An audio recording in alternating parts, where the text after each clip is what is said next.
ושמרו בני ישראל את השבת, ושמרו בני ישראל את השבת, ושמרו בני ישראל את השבת, לעשות את השבת לדורותם. ושמרו בני ישראל את השבת, ושמרו בני ישראל את השבת, ושמרו בני ישראל את השבת, לעשות את השבת לדורותם ברית עולם. Amen. Amen. Vous avez entendu? Amen. Shalom, Shabbat Shalom, Michel. Shabbat Shalom tout le monde. Shabbat Shalom. Shabbat Shalom. Nel. Shabbat Shalom. Shabbat Shalom, Christ.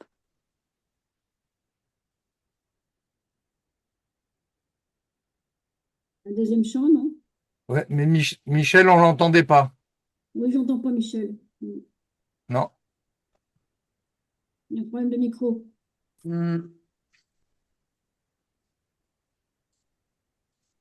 Oui, et plus de son.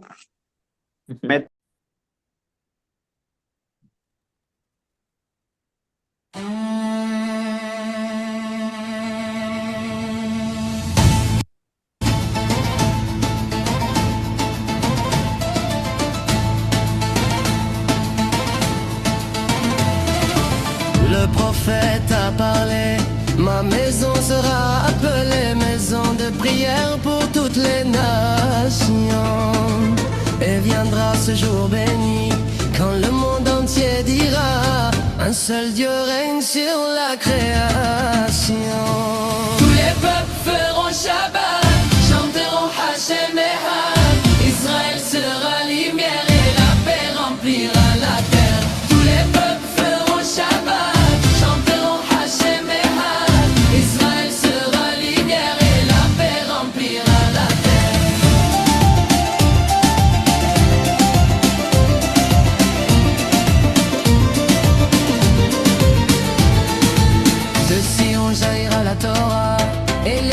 marcheront dans sa voie, de Shabbat en Shabbat ils viendront d'adorer l'Éternel, le roi jamais glorifié. Tous les peuples feront Shabbat, chanteront Hashem Echad, Israël sera lumière et la paix remplira la terre. Tous les peuples feront Shabbat, chanteront Hashem Echad, sera lumière et la paix remplira la terre.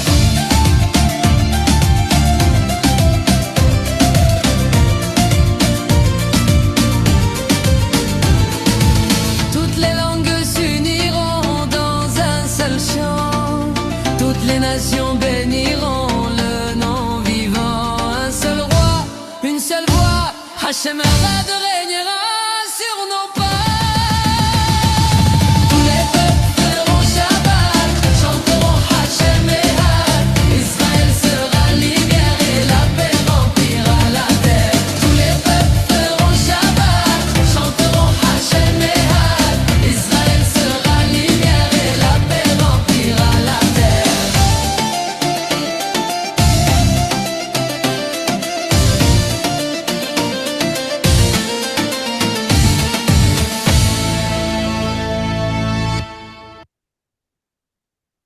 Amen, gloire à Dieu pour cette louange. Nous allons passer par un moment de prière pour remettre le culte entre les mains du Seigneur. Donc si quelqu'un veut s'avancer pour prier, sinon l'un d'entre nous, Ruth ou Michel éventuellement parlant, pouvons prier pour la réunion, pour remettre la réunion entre les mains du Seigneur, maintenant que nous sommes rentrés dans ce Shabbat de l'Éternel. Sentez-vous libre de pouvoir prier, n'hésitez pas à ouvrir vos micros si vous voulez prier. Seigneur, nous te bénissons, te rendons grâce. Merci Seigneur, parce que c'est toi qui nous réunis encore aujourd'hui. Nous voulons t'apporter notre louange, notre adoration. Merci Seigneur, pour ce que tu vas encore faire aujourd'hui. Je te bénis ce temps, Seigneur, et que ta parole puisse nous bénir, Seigneur, que tu puisses parler à travers ton serviteur, Seigneur, que ta parole touche, guérisse ceux qui sont malades. Parce que ta parole, tu envoies ta parole et tu guéris par ta parole. Nous te bénissons, te rendons grâce. Bénis chacun, Seigneur. et guéris tous ceux qui ont besoin de guérir, Seigneur. Soulage, pense toutes les blessures, Seigneur, aussi, pour tous ceux qui souffrent. Nous te les confions, Père éternel. Dans le nom de Yeshua. Alléluia. Amen. Amen. Amen. Amen. Seigneur Dieu Tout-Puissant, Père éternel, nous voici devant toi, le cœur plein d'allégresse, le cœur plein de joie, parce qu'aujourd'hui, c'est un jour exceptionnel. C'est d'abord le Shabbat, bien sûr, mais nous venons de vivre quelque chose de formidable. C'est la présentation du bébé Raphaël. Seigneur, reçois-le, Seigneur, dans ta maison. Amen. Et bénis aussi les parents ainsi que les grands-parents. Hein. Cet enfant va être entouré d'amour comme il se doit, bien évidemment. Seigneur, avant toute chose, bien, nous voulons remettre ces quelques instants entre tes mains. Nous voulons remettre, Seigneur, tous nos frères et sœurs, d'abord qui sont malades, qui ne peuvent pas assister, qui sont prisonniers de leur maladie, physique, psychologique, spirituelle aussi. Délivre-les, Seigneur. Et aujourd'hui, c'est ton jour. Nous allons le fêter, nous allons te louer, nous allons danser, nous allons chanter, nous allons étudier Amen. ta parole. C'est vraiment le jour qui t'appartient. Alors, oublions tous nos soucis pour un instant. Oublions tous nos soucis, mes frères et sœurs, une fois par semaine. C'est pas tous les jours, une fois par semaine. Faisons en sorte que le Seigneur soit vraiment mis en honneur par Yeshua Mashiach qui est monté sur la croix et qui par son sang nous enlève tout mal de nous. Amen, ve amen. Amen. Amen. Je vais demander à Didier qui nous reçoit chez lui de prier. Merci Didier de nous avoir reçus chez toi. Et béni soit ta maison, béni soit ta famille. Amen. Amen. Amen. Merci Amen. Éternel de nous faire cette grâce que Michel, Bernard, Daniel et tous les autres qui nous suivent en ligne. Nous les remercions et nous le disons encore une fois de plus que le Seigneur puisse être toujours là à nous assister et à nous faire cette grâce-là. Ce n'est pas vraiment un hasard. C'est quelque chose, on dirait, que je dirais que non, c'est une bénédiction de l'Éternel. Nous venons d'assister d'une chose qui est vraiment merveilleuse pour nous, que nous venons de faire présenter notre petit-fils à l'Éternel grâce à vous autres qui sont en ligne et en train de nous suivre. C'est pour cela que nous disons encore à l'Éternel qu'il nous bénisse et qu'il nous donne encore cette grâce-là, que ça ne s'arrête pas là, que les autres aussi puissent le faire pour être toujours en contact avec l'Éternel. Sur ce, nous vous remercions de votre part et que Dieu soit béni et qu'il nous fortifie tous ensemble. Au nom de l'Éternel, nous vous disons encore une fois de plus, merci Seigneur Jésus-Christ. Amen. Je vais demander à Patricia, si vous me permettez. Patricia, peux-tu bénir cette maison qui nous reçoit dans le Tournaisis? Et après, je vous remets le micro, je vous remets l'antenne. Patricia, tu peux bénir cette maison qui nous reçoit aujourd'hui? Voilà. Voilà. Moi, Patricia ou... Oui, Patricia, oui. Oui. Patricia, toi, oui. Bénis-nous, on est dans le Tournaisis, on n'est pas loin de la frontière française. Il y a la maison qui nous reçoit, voilà. Ok. Seigneur, je te remercie vraiment pour cette demeure, pour la demeure de chacun. Merci de venir nous remplir et de nous éclairer aussi sur tout ce qu'on va entendre et de nous donner du discernement. Merci pour tous tes bienfaits et puis merci simplement. Au nom de Yeshua. Amen. Alléluia. Amen, amen, amen, amen. Amen. Voilà. Donc maintenant, nous allons passer à la paracha. Donc, je vais vous partager le texte que je prévois de diffuser, que tout le monde puisse le voir. J'espère que vous le voyez bien. Là, voilà. Est-ce que tout le monde voit bien la paracha? Oui. D'accord. Donc, nous allons passer donc à la paracha de Bo, qui se traduit par va, et qui va nous parler principalement parlant des 10 plaies d'Égypte, ça va de soi, mais aussi nous parler de la Pâque en signification de la délivrance du peuple juif de l'Égypte, et aussi de la délivrance avec la nouvelle alliance, l'alliance renouvelée, de la délivrance du péché par Yeshua. Donc en commençant par Exode 10 jusqu'au chapitre 13, nous voyons dans ce livre le fait que soient relatés les derniers plaies d'Égypte, la sortie d'Égypte sous la conduite de Moïse et les institutions religieuses qui en découlent, notamment la Pâque et la consécration des premiers-nés. Dieu annonce les 10 plaies d'Égypte, dont la dernière, la mort des premiers-nés. Nous voyons à travers ça que Dieu est un Dieu de justice. Pourquoi la mort des premiers-nés? Parce que à l'époque de Moïse, il a été le seul à être sauvé parmi tous les enfants qui sont passés malheureusement par l'épée du Pharaon qui a décidé de vouloir détruire le Messie qui était prévu et qui a tué également tous les premiers-nés. Donc Dieu est un Dieu de justice et qui rend à Pharaon la monnaie de la pièce par rapport à ce qu'il a fait en quelque sorte. Donc il force Pharaon à libérer les Israélites, les Hébreux, par Moïse qui est guidé par Dieu, qui institue la Pâque comme mémoire de la délivrance, avec des rites bien précis, le sacrifice de l'agneau pascal, l'absence de pain levé, c'est-à-dire le pain de la corruption, pendant 7 jours, et la célébration annuelle de la sortie d'Égypte. Le peuple sort d'Égypte, guidé par une colonne de nuée de jour et une colonne de feu la nuit. Dieu ordonne la consécration des premiers-nés, tant humains que animaux, comme signe de dévouement à l'Éternel. Les versets du chapitre 13 de 8 à 16 insistent sur l'obligation de transmettre cette histoire aux générations futures, en expliquant à ses enfants le sens de la Pâque et de la délivrance. Il présente les instructions divines concernant la Pâque et la consécration des premiers-nés, établissant des pratiques mémoratives et sacrées pour le peuple d'Israël. Et nous voyons Yeshua transmettre cette même commémoration à travers justement le repas de la Pâque qu'on appelle la Cène, où Dieu nous demande chaque année de revenir sur cette commémoration du sacrifice de Yeshua et de sa résurrection par la suite. Ensuite, donc, on parle de la consécration des premiers-nés. L'Éternel ordonne à Moïse de consacrer tout premier-né, tant humain que bovin, car l'Éternel dit « Tous m'appartiennent » au verset 2. Cela rappelle que tout vient de l'Éternel et que le peuple doit le reconnaître selon sa souveraineté. Ensuite, ça rappelle la sortie d'Égypte. Le peuple doit se souvenir du jour de sa délivrance, par une main forte et puissante, par un bras puissant, tel qu'il est dit dans les versets de la parole, en ne mangeant pas de pain avec du levain. Ce jour devient un moment central de la mémoire et du culte célébré chaque année au mois d'Abib, c'est comme ça qu'il s'appelait au début.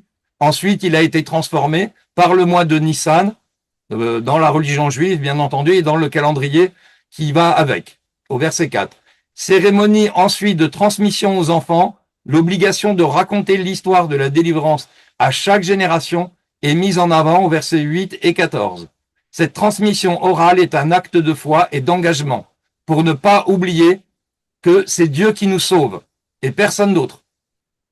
Ce n'est pas parce que Moïse a été choisi pour sauver le peuple juif et les délivrer que pour autant ce n'est pas Dieu qui œuvre à travers Moïse, et pas Moïse qui le fait par ses propres œuvres. Signe extérieur de reconnaissance, le commandement de porter un signe sur la main et un autre signe sur le fronton, c'est-à-dire entre les yeux, symbolise que la loi de l'Éternel doit être constamment présente dans nos vies, à travers nos actions et à travers nos pensées. Vous vous rappelez justement de ces fameux phylactères que portaient les rabbins à l'époque en signe de la parole de Dieu qui disait que nous devions porter à nos bras pour le cœur et sur notre front les commandements de l'Éternel qui sont précisés à travers ces phylactères. Voilà. Ensuite, on parle du rachat des animaux et des enfants. Le premier-né est racheté par un agneau, sinon il est tué. Tout premier-né d'homme est racheté au verset 13. Cela souligne que la vie est consacrée par Dieu à un prix et une grâce divine qui permet de remplacer la mort par un sacrifice substitutif, comme c'était le cas à l'époque des sacrifices dans le temple. Voilà. Ensuite, après, ça parle en référence au jugement sur l'Égypte. La raison de ces commandements est liée à la mort des premiers-nés en Égypte, causée par Dieu pour libérer son peuple.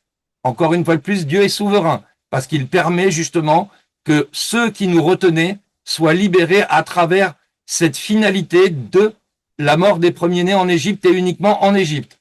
Le peuple juif, lui, était protégé par le sang de l'agneau qui était porté sur le linteau des portes pour justement que l'ange de la mort qui descendait pouvait s'abstenir de passer dans ces maisons qui avaient reconnu, qui avaient eu la foi en Dieu pour mettre le sang de l'agneau sur les portes. Maintenant, à travers le prophète, Jérémie 46, il contient une prophétie contre l'Égypte, annonçant sa chute sous l'empire babylonien, suivie d'une parole de consolation pour Israël. Prophétie contre l'Égypte, au chapitre 13, au verset 13-15. L'Éternel annonce à Jérémie la venue de Nabuchodonosor, roi de Babylone, pour frapper l'Égypte.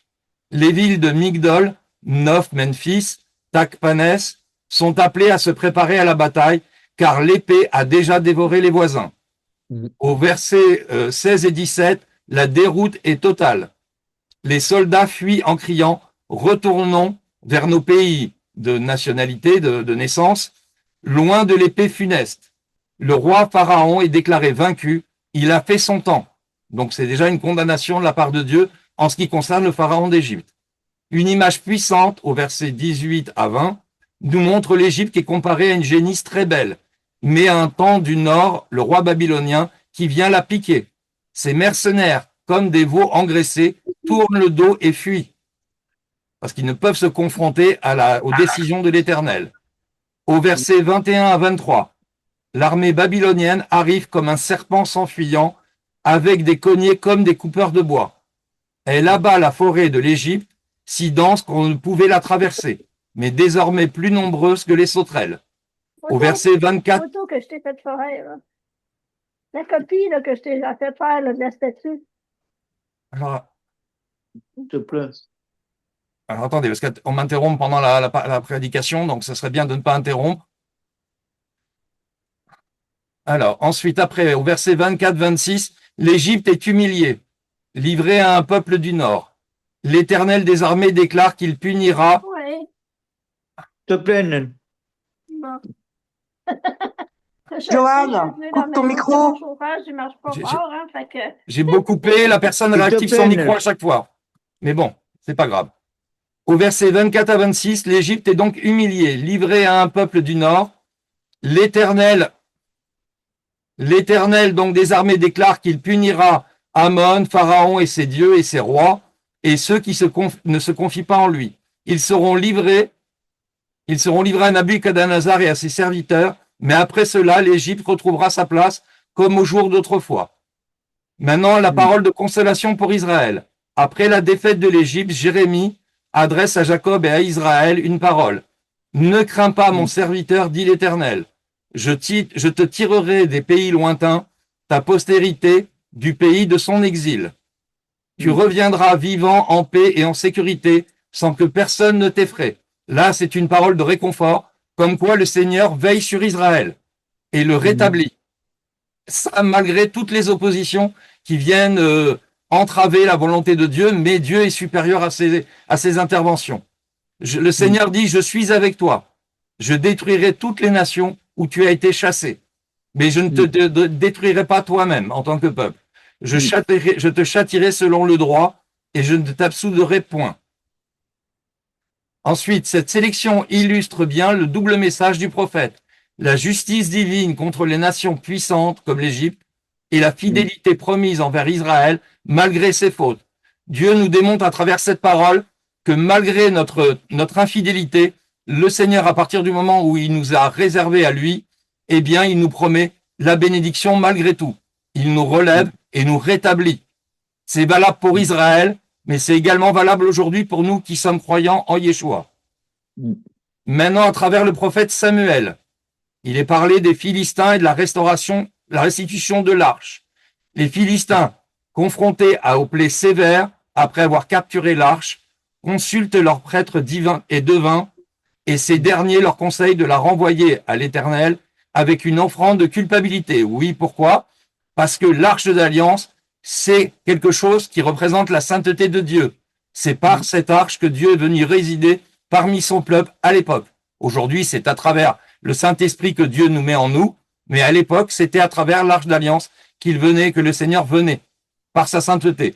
Donc personne ne devait toucher l'arche en dehors de ce que Dieu avait désigné comme personne apte à toucher l'arche et à pouvoir se servir de l'arche.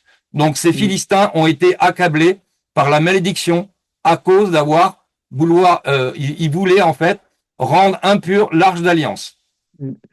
Donc ces conseillers leur dit de renvoyer à Dieu avec une offrande de culpabilité afin de guérir et de comprendre pourquoi la main de Dieu ne s'est pas retirée d'eux. Ils doivent offrir 5 tumeurs d'or, 5 souris d'or en proportion du nombre de leurs princes comme symbole de leur faute. Les Philistins suivent les instructions, ils construisent un chariot neuf, attellent 2 vaches allaitantes qui n'ont jamais porté le joug et déposent l'arche sur le char avec les objets d'or dans un coffre, et elles suivent directement le chemin de Beth-Shemesh sans dévier, confirmant ainsi que c'est bien le Dieu d'Israël qui les frappe. Donc ils reconnaissent leur culpabilité. Beth-Shemesh est la réaction de l'arche. Les habitants de Beth-Shemesh, en voyant l'arche arriver, se réjouissent. Ils offrent des sacrifices et des holocaustes à l'Éternel. Cependant, ils regardent dans l'arche de l'Éternel, ce qui était une profanation grave. En réponse, encore une fois de plus, l'Éternel frappe plus de 50 000 hommes de ce peuple, causant une grande désolation. La joie se transforme en terreur, parce qu'ils ne comprennent pas pourquoi ils subissent, alors qu'ils pensaient être dans la joie de pouvoir contempler l'arche. Non, tout le monde n'est pas apte à pouvoir se rapprocher de l'arche. Seules les personnes désignées par Dieu. Les habitants s'exclament. Qui peut se tenir devant la présence de l'Éternel, ce Dieu saint? Et vers qui l'arche doit-elle monter en s'éloignant de nous à travers le prophète? 1 Samuel 6 au verset 20. Kiriath Jearim est la sécurité de l'arche. Devant cette terreur, ils décident de ne pas garder l'arche à leur tour. Ils envoient des messagers aux habitants de Kiriath Jearim, disant: les Philistins ont ramené l'arche de l'Éternel, descendez et faites-la monter vers vous. Au verset 21. Les habitants de Kiriath Jearim viennent chercher l'arche, la portent chez eux et la confient à Éléazar, fils d'Abinadab, qui est sanctifié pour la garder. Nous voyons encore une fois de plus que seuls certains étaient désignés, donc des sacrificateurs qui étaient aptes à porter et à sanctifier l'arche. Enfin, du moins, à contempler l'arche. Ainsi, l'arche était protégée et le peuple apprend que la présence de Dieu exige en tout point la sainteté, le respect et la crainte de l'Éternel. Aujourd'hui, si j'ose dire, tout ce qui est saint à travers ce que l'Éternel nous donne doit rester dans l'exigence de la sainteté de Dieu, dans le respect de la parole de Dieu et dans la crainte de l'Éternel. Ne croyez pas qu'aujourd'hui, certes, l'arche, on sait où elle est dans les cieux d'après les Écritures, mais il n'en reste pas moins qu'aujourd'hui, cette arche, ce Saint-Esprit, cette présence de Dieu est en nous. Sachons la garder en sainteté. C'est ce que Dieu conseille aux disciples, par Yeshua, de garder cette sainteté profonde à travers le respect de la parole et la foi en Dieu et la crainte de l'Éternel. N'oublions pas que c'est important de craindre encore l'Éternel à travers Yeshua, bien entendu. Dans l'Évangile, à travers Marc 14, 32 à 44, nous voyons l'application de la parole de Dieu s'accomplir à travers Yeshua dans le jardin de Gethsémane et l'agonie de Yeshua. Yeshua arrive avec ses disciples dans le domaine de Gethsémane, où il leur dit: asseyez-vous ici pendant que je prierai. Il amène avec lui les apôtres Pierre, Jacques et Jean, et il commence à ressentir une frayeur et une angoisse profonde, déclarant: mon âme est triste jusqu'à la mort, demeurez ici et veillez. C'est ce que l'Éternel nous dit aujourd'hui, pendant les temps de la fin, pendant les persécutions. Dieu nous dit de demeurer, de veiller et de persévérer et de prier. C'est ce que l'Éternel nous dit à travers Yeshua dans le jardin de Gethsémane, mais aujourd'hui, cette parole nous revient. Nous devons persévérer, nous devons demeurer dans l'Éternel, nous devons veiller et prier sans cesse pour que l'Éternel soit toujours avec nous et que sa sainteté nous remplisse, parce que c'est la seule chose qui nous garantit d'être protégés des attaques de l'ennemi, parce que la puissance de l'Éternel est supérieure aux attaques de l'ennemi, et c'est la seule chose qui nous protège. Déjà ça, la prière dans l'angoisse de Yeshua, s'éloignant un peu. Yeshua tombe à terre et prie, demandant à son Père: Abba, Père, tout est possible pour toi. Éloigne de moi cette coupe. Cependant, non pas ce que je veux, mais ce que tu veux toi, Père éternel. Nous voyons là, à travers cette écriture, que Yeshua lui-même, qui avait pourtant toute autorité pour rejeter cette condamnation, cette coupe de condamnation, dit lui-même qu'il se soumet à la volonté de son Père pour mourir et supporter la mort à notre place. Quelle bénédiction Dieu nous donne à travers ce sacrifice. Et Dieu nous demande de faire pareil, non pas de supporter la même souffrance de Christ parce que nous n'en serions pas capables, mais en attendant, Dieu nous dit, la vie que vous allez mener en Yeshua n'est pas une vie de tout repos, c'est également une vie de persécution. Nous devons porter notre croix, mais il n'en reste pas moins que Dieu nous promet que malgré tout, comme il l'a promis à Yeshua, Dieu nous promet de nous protéger. Dieu nous promet d'être avec nous, comme il a promis à Yeshua à travers le Saint-Esprit, de le protéger, de le préparer à ce sacrifice. Parce que n'oublions pas que même si Yeshua, dans le jardin de Gethsémane, a reçu la puissance que personne n'a reçue, c'est une puissance énorme au point que des grumeaux de sang sortaient de sa tête. C'est dire ô combien il avait reçu la puissance divine en lui pour supporter tout ça. Est-ce que ça rendait quand même son sacrifice amoindri malgré tout? Certainement pas. Mais dites-moi, mes frères et sœurs, parce que moi je l'ai dit à plusieurs reprises, je peux en témoigner, j'ai pensé que Yeshua ma souffrance à moi était supérieure à celle de Yeshua, je me suis repenti. Parce que non, il n'y a personne sur cette terre qui a autant souffert que Yeshua, parce qu'il n'avait rien commis. Il n'avait rien fait pour supporter une telle condamnation. Et pourtant, il l'a subi, cette condamnation. Il l'a subi par amour et par compassion pour nous. Donc n'oublions pas que oui, nous allons souffrir, mais l'Éternel est avec nous. Le Saint-Esprit vient nous couvrir de sa puissance pour nous aider à supporter cette souffrance. Mais ce n'est rien comparé à la souffrance de Yeshua. Parce que sa souffrance, elle était ultime. Aucun homme n'aurait pu supporter le 10e de ce que Yeshua a subi sans avoir le Saint-Esprit que Yeshua a eu. Bien entendu que les apôtres ont reçu le Saint-Esprit qui venait d'en haut. C'est clair et net. Mais Yeshua, lui, a eu une puissance du Saint-Esprit qui est décuplée. Au point, est-ce que les apôtres ont eu des grumeaux de sang sortant de leur tête? Non. Yeshua, oui. Est-ce qu'elle a diminué sa souffrance? Certainement pas. Parce que sa souffrance, il l'a vécue. Quoi qu'il en coûte, il l'a vécu. Et attendez, on ne parle pas que de la souffrance de la croix. On parle de la trahison. N'oublions pas. On parle que nombre de fois, combien de pharisiens ont voulu sa mort? Jusqu'à la fin. C'est vous dire à quel point le monde l'a détesté. Et malgré tout, Yeshua dit que ça ne soit pas ma volonté qui s'accomplisse, mais ta volonté, Père. Jusqu'au bout du temps, il demandera à Dieu d'accomplir sa volonté à lui, mettant de côté tout ce que Yeshua pouvait faire dans sa gloire. Combien de fois il a dit à Hérode ou à tous les autres à qui il a été confronté, vous ne pourriez faire ce que vous faites si mon Père ne vous autorisait pas à le faire. C'est dire ô combien il aurait pu faire intervenir des armées célestes entières, mais il ne l'a pas fait.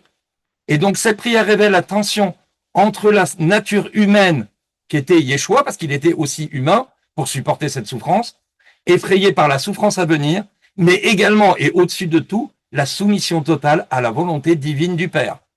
Et c'est ce que Yeshua veut nous insuffler. Sachez que si vous souffrez, et que vous souffrez pour le Père, ce que vous allez gagner n'est pas anodin. Vous allez gagner la grâce de la vie éternelle, mais également des trésors que vous vous amassez dans les cieux. Ça, c'est la bénédiction de Dieu. Je ne suis pas sûr que les démons et que Satan nous promettent la même chose, honnêtement parlant. Voilà. Ensuite, donc, la faiblesse des disciples. Yeshua revient à 3 fois pour trouver les disciples endormis, et à chaque fois, il ne les condamne pas. Il les réveille et les exhorte. Veillez et priez, afin que vous n'entriez pas dans la tentation. L'esprit est prompt, mais la chair est faible. Leur incapacité de veiller souligne la fragilité humaine face à l'épreuve spirituelle, ce que chaque chrétien, chaque croyant en Christ vit. Combien de fois nous avons été soumis au fait parfois à abandonner entre guillemets la foi, comme Pierre, qui a renié le Fils, mais encore pire, comme Judas, qui lui a dénoncé le Fils. C'est dire ô combien, à travers les Écritures, 2 sujets s'exposent. La trahison de Judas Iscariote, mais également, entre guillemets, la trahison par manque de foi de Pierre, qui a renié Yeshua plusieurs fois. Donc c'est dire à quel point il y a une fragilité dans l'humanité.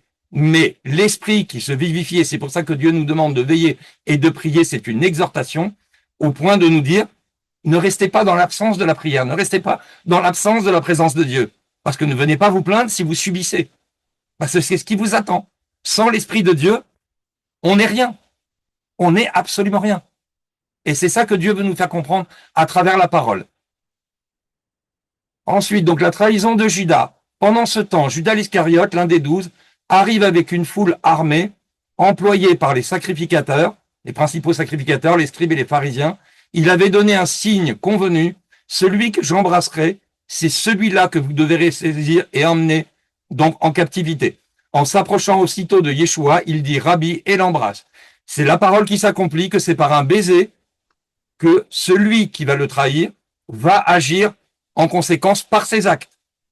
Et rappelez-vous ce que je vous ai dit la semaine dernière à travers la parole, malheur à l'homme par qui la conséquence de la trahison est faite. Mieux vaut pour cet homme ne pas avoir vu le jour de sa naissance.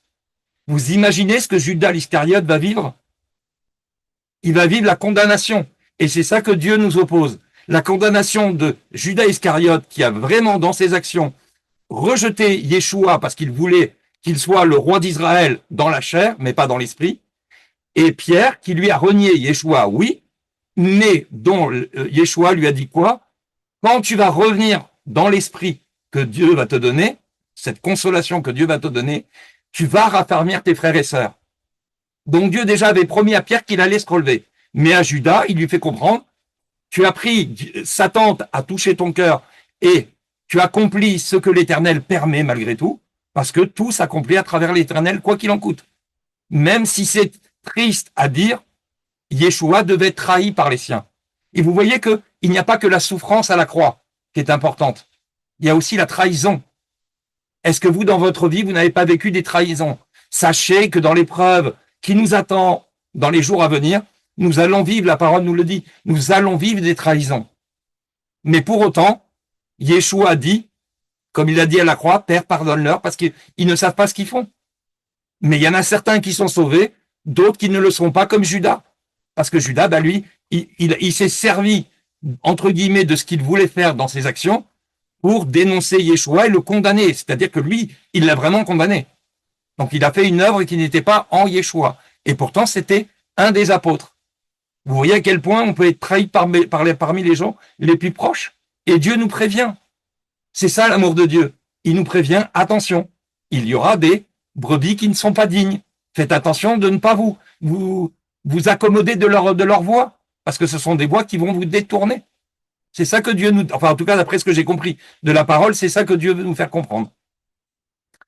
Donc, ensuite, la réaction de Pierre. Un des disciples présents, Pierre, au moment de la trahison de Judas, Pierre tire son épée et frappe le serviteur du grand prêtre, lui coupant l'oreille. Et Yeshua, face à cette violence, répond, « Laissez cela, ne boirai-je pas la coupe que le Père m'a donné de boire ?» C'est dire au combien, encore une fois de plus, Yeshua préserve les futurs apôtres, parce qu'ils vont être des apôtres, ils le sont déjà même, puisque Dieu a prévu une œuvre apostolique pour eux, mais il n'en reste pas moins, il leur dit, il leur fait comprendre que lui prévoit tout sans que ses apôtres ne soient inquiétés, parce qu'il guérit. Donc ça veut dire quoi quand il guérit ce soldat? Il le guérit pour qu'on n'accuse pas les apôtres d'avoir coupé l'oreille du soldat. Donc il les préserve dans un premier temps. Mais comme dit la parole, quand le berger est touché, quand le veau est touché, le reste des disciples s'en va. Parce que le berger, c'est celui qui guide. Et là, Yeshua guidait ses apôtres. Comme il a été touché, les apôtres sont partis et ont fui, parce qu'ils ont eu peur d'être condamnés. Or, Yeshua avait précisé justement, à ce niveau-là, cette parole de prophétie, en disant justement, si le berger est touché, les disciples s'en vont, parce qu'ils ont peur. C'est compréhensible. Est-ce que nous ne l'aurions pas fait de nous-mêmes? Donc la question finale qu'on peut se poser à travers cette paracha, est-ce que nous voulons être comme Pierre, prendre l'épée par vengeance, ou nous voulons être comme Yeshua et accomplir la volonté du Père en prenant cette coupe de souffrance? C'est pas la coupe de Yeshua que nous allons porter, parce que elle est pas supportable pour nous. Mais c'est cette coupe de souffrance, parce que Yeshua a souffert, nous ne sommes pas meilleurs que le Maître. Nous allons souffrir. Mais la différence, c'est que nous, si nous mourons pour Dieu, nous gagnons la vie éternelle. Comme Yeshua, mais lui, il a été à la droite de Dieu tout de suite. Dieu l'a ressuscité tout de suite. Nous, notre promesse, c'est d'être dans le royaume des cieux, d'avoir la garantie par la foi, d'avoir cette place dans le royaume, malgré toutes les iniquités que nous avons pu avoir dans notre vie. Parce que Yeshua, par son sang, nous a couverts, a porté la souffrance que nous étions censés supporter, c'est-à-dire la mort, il l'a portée à notre place. Alors, mes frères et sœurs, voulez-vous souffrir un petit peu pour Dieu comparé au sacrifice que Yeshua a porté, ou préférez-vous faire comme Pierre, porter l'épée et condamner, faire preuve de vengeance? Non, ne nous vengeons pas, sachons contempler l'amour de Christ à travers notre vie pour le témoigner dans la vie des gens, le témoigner même à travers ceux qui nous persécutent, parce que Dieu nous dit de prier pour ceux qui nous persécutent. Pourquoi? Parce que c'est l'esprit qui fait qu'il nous persécute. Ce n'est pas la chair, ce n'est pas l'homme lui-même qui nous persécute, mais c'est l'esprit qui le dirige, qui nous persécute. C'est tout. Donc c'est Satan qui est à l'œuvre. Mais mes frères et sœurs, soyez conscients que ce que nous devons combattre, c'est l'esprit mauvais, pas l'homme lui-même. Et c'est ça que Dieu nous demande. Donc, franchement, comme le dit le Seigneur à travers Abba Père, tout est possible pour toi, éloigne-moi de cette coupe, mais cependant, que ça ne soit pas ma volonté qui se fasse, mais ta volonté à toi. Disons exactement la même chose à l'Éternel, que ça soit sa volonté à lui et non la nôtre. Donc faisons de même et soyons bénis à travers Yeshua à Mashiach. Amen et Amen. Amen, amen. Voilà, donc je laisse la place à Ruth pour la prochaine louange. Amen.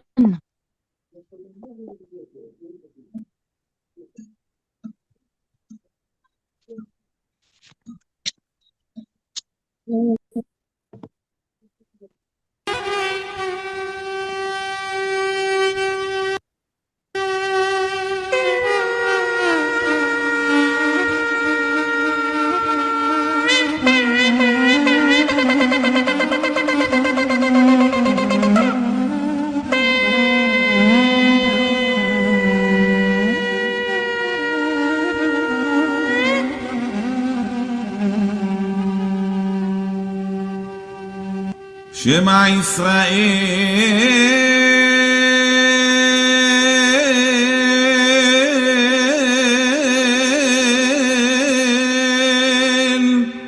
אדוני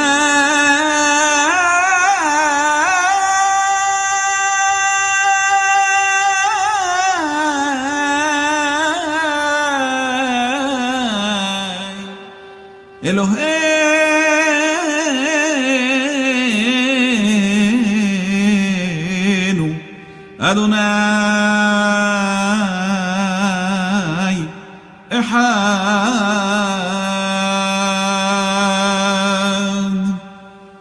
שמע ישראל אדוני אלוהינו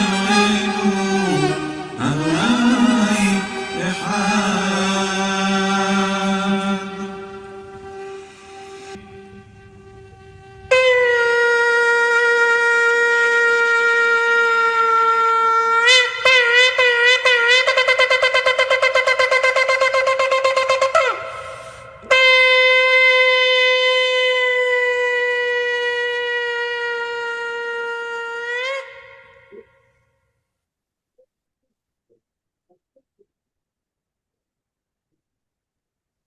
Alléluia. Alléluia.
Amen.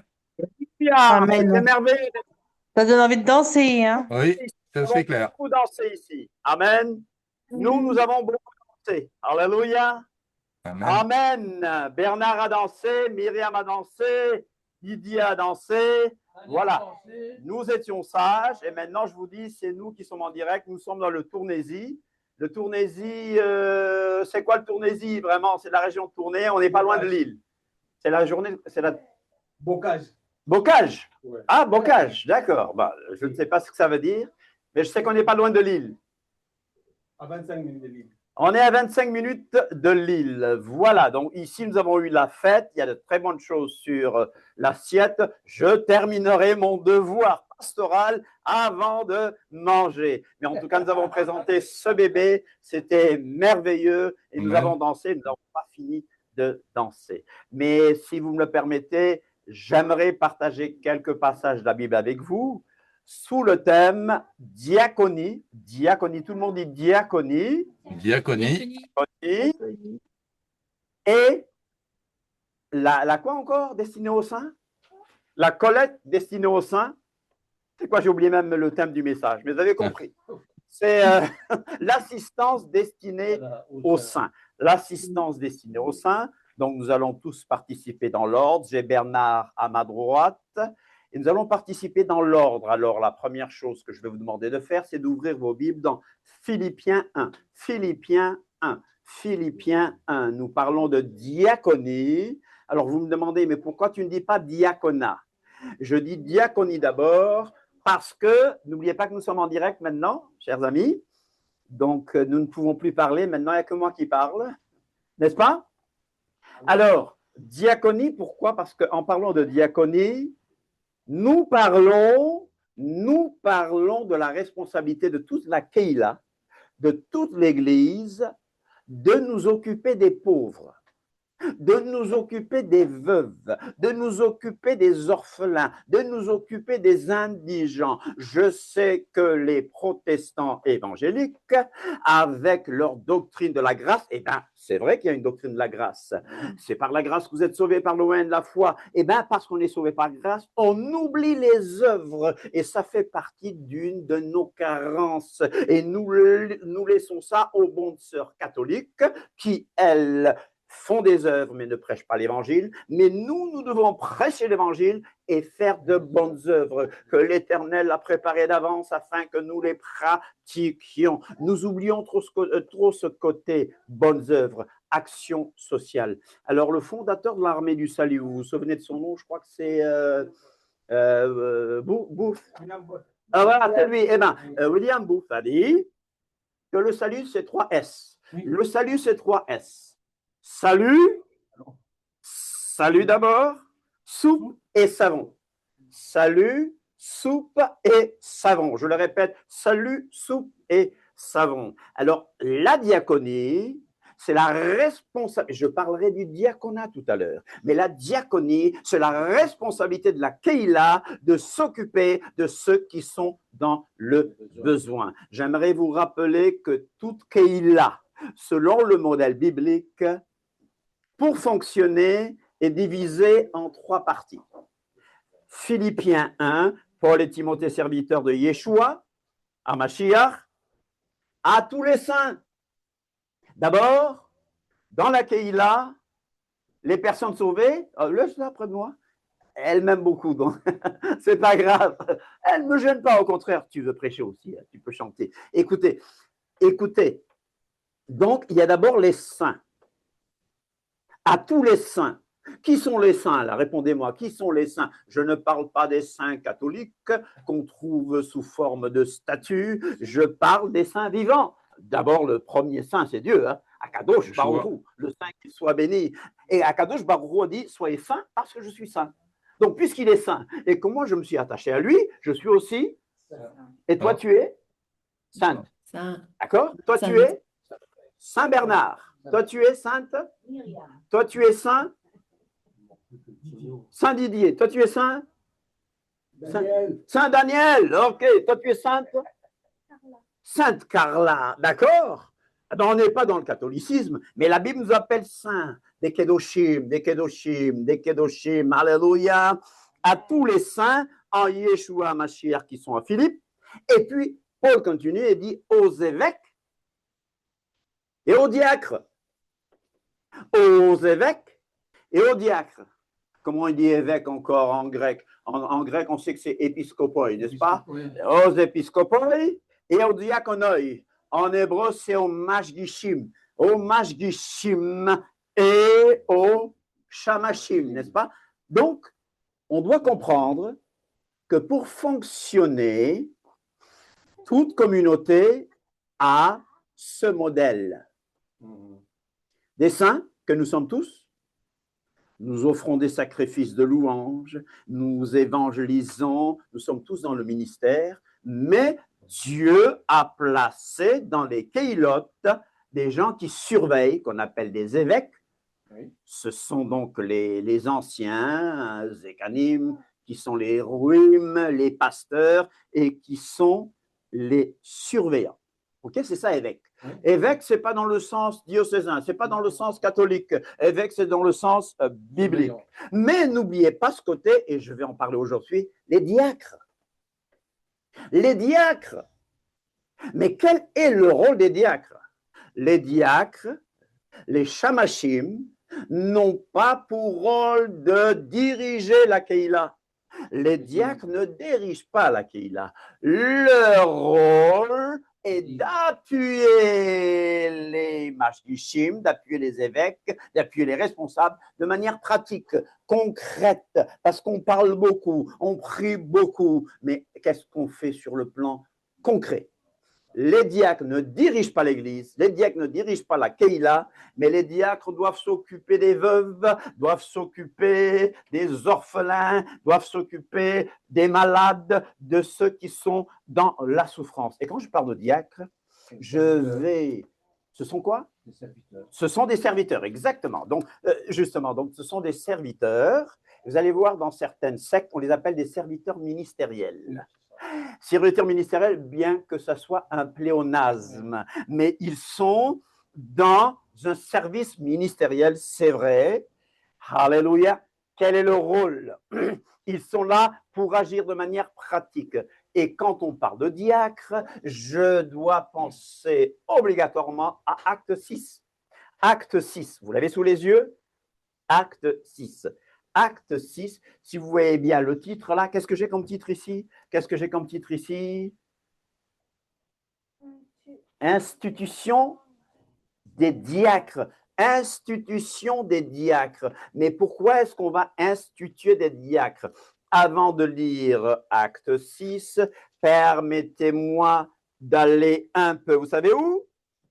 Dans Acte 4. Acte 4. Acte 4, verset 32. Acte 4, verset 32. Dans Acte 4, verset 32, le titre dit « Union et charité des croyants ».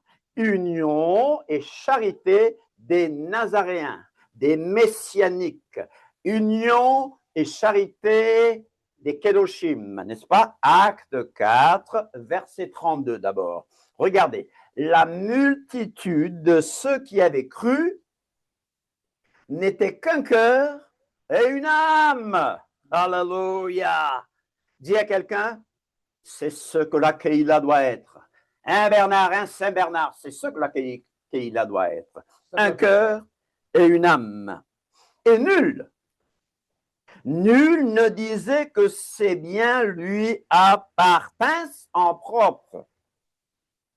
Mais tout était commun entre eux. Commun entre eux. Communisme, un gros mot, communisme, communisme que la plupart d'entre nous détestons. Nous détestons le communisme, mais quand nous allons dans la Bible, ils avaient le réel communisme. C'était pas une... Hein?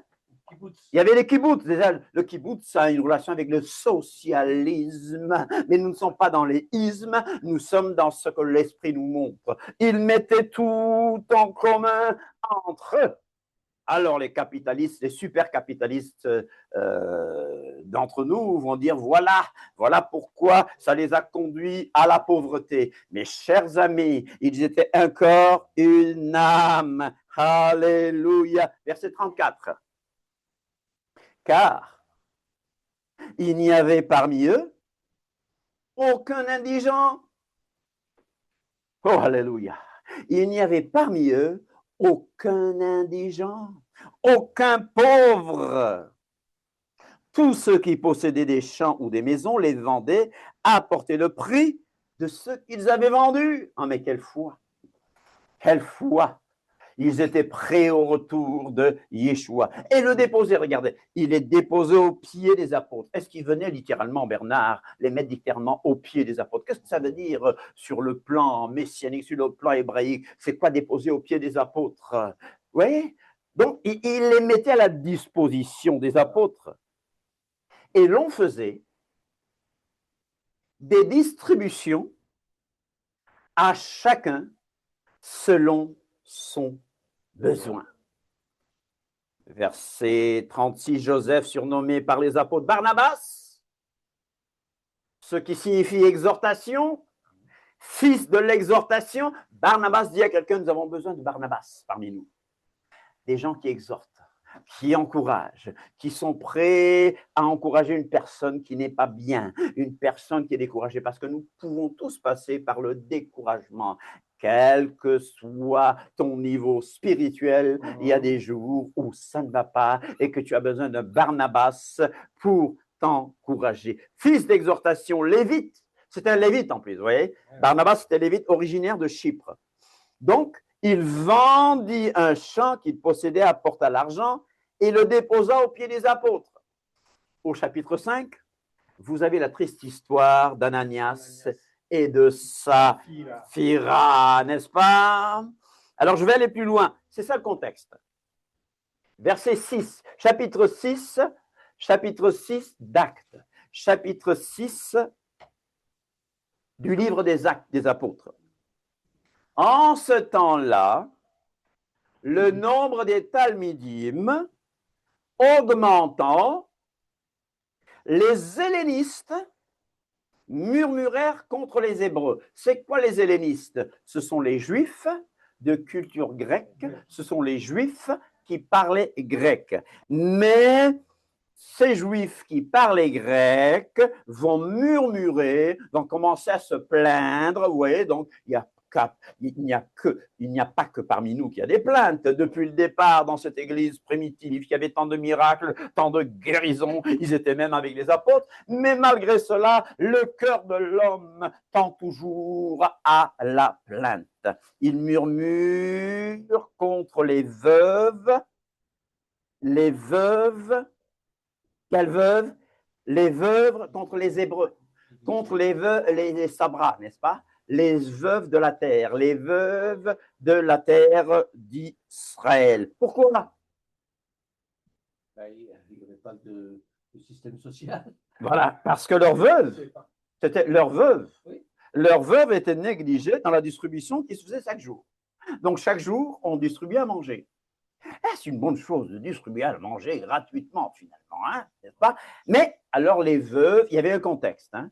Les veuves qui parlent grec, les veuves juives de culture grecque se plaignent comme quoi on ne les sert pas aux tables. Mais les 12, je parle des 12 apôtres, les 12 apôtres de l'agneau, je parle des 12 apôtres. Les 12 apôtres, c'est les 12 moins Judas plus Matthias. On est d'accord? Les 12 convoquèrent la multitude des disciples, la multitude des Talmidim, et dirent: il n'est pas convenable que nous laissions la parole d'Élohim pour servir aux tables. Il n'est pas convenable que nous, avec tout ce travail qu'on a à faire, avec toute la prédication, avec cette église qui est pleine de puissance, qui vient d'être remplie du Saint-Esprit, il n'est pas convenable qu'on aille passer du temps à servir, à leur donner aux tables, à leur servir à table. C'est ça le problème. C'est pourquoi, frères et sœurs, c'est pourquoi, frères, choisissez parmi vous 7 hommes, de qui l'on rende un bon témoignage. Les diacres ne sont pas n'importe qui. Dis-le à quelqu'un, on ne choisit pas n'importe quel diacre. 7 hommes, ça n'exclut pas les femmes, on va le voir tout à l'heure. N'ayez pas peur. Choisissez parmi vous 7 hommes de qui l'on rende un bon témoignage, qui soient pleins de Ruach HaKodesh et de sagesse, et que nous chargerons de cet emploi. Et nous continuerons à nous appliquer à la prière et au ministère de la parole. Cette proposition plut à toute l'assemblée. Ils élurent Étienne, homme plein de foi et d'Esprit Saint, Philippe, Prochor, Nicanor, Timon, Parménas et Nicolas, de beaux noms qu'on peut donner aux enfants. Nicolas, donc prosélyte d'Antioche. Ils les présentèrent aux apôtres, qui, après avoir prié, leur imposèrent des mains. Ministère diaconal. On a parlé de diaconie, un service ministériel. Mais là, certains vont se spécialiser. C'est notre rôle à tous de nous occuper des pauvres, de nous occuper des orphelins, de nous occuper des malades. Mais il y a un ministère qui va se spécialiser, c'est le diaconat. Le diaconat. Alors, pour parler un peu, je vais parler un peu des dons. Est-ce que vous savez, prenez déjà Romains 12. Romains 12, chers amis. Romains 12, je vais parler un peu des dons spirituels. Je ne vais pas dans les détails parce qu'aujourd'hui, je parle des diacres. Je parle des diacres et des diaconesses. Diacres et diaconesses.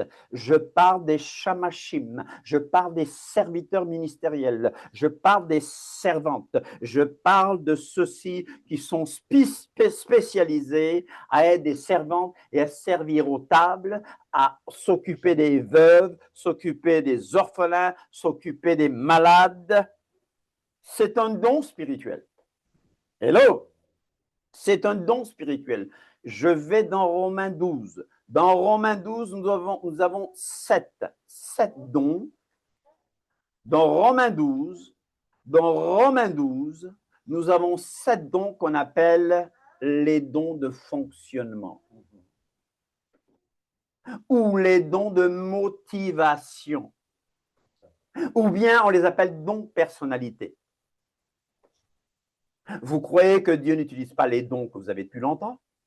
D'ailleurs, quand on dit don, on parle de quelque chose de spirituel. Mais Dieu peut utiliser ton tempérament. Je crois que mardi, nous allons avoir quelque chose sur les tempéraments. L'Éternel peut utiliser ton tempérament. L'Éternel peut utiliser ton tempérament, le remplir de l'esprit et l'utiliser. Donc, ici, dans Romains 7, nous avons 7 dons qu'on appelle les dons de motivation, dons de fonctionnement, ou donc personnalité. C'est ta personnalité dans la Keïla. C'est ce qui détermine ta place dans la Keïla. N'oubliez pas que la Ruach HaKodesh nous a baptisés dans le corps de Christ et nous a placés dans un certain endroit du corps de Christ. Nous tous, nous sommes placés dans un certain endroit. Et dans le corps de Christ, je vous le dirai peut-être de manière simpliste, il y a 7 endroits. Basés sur ça, hein? Regardez bien, verset 6. Puisque nous avons des dons différents,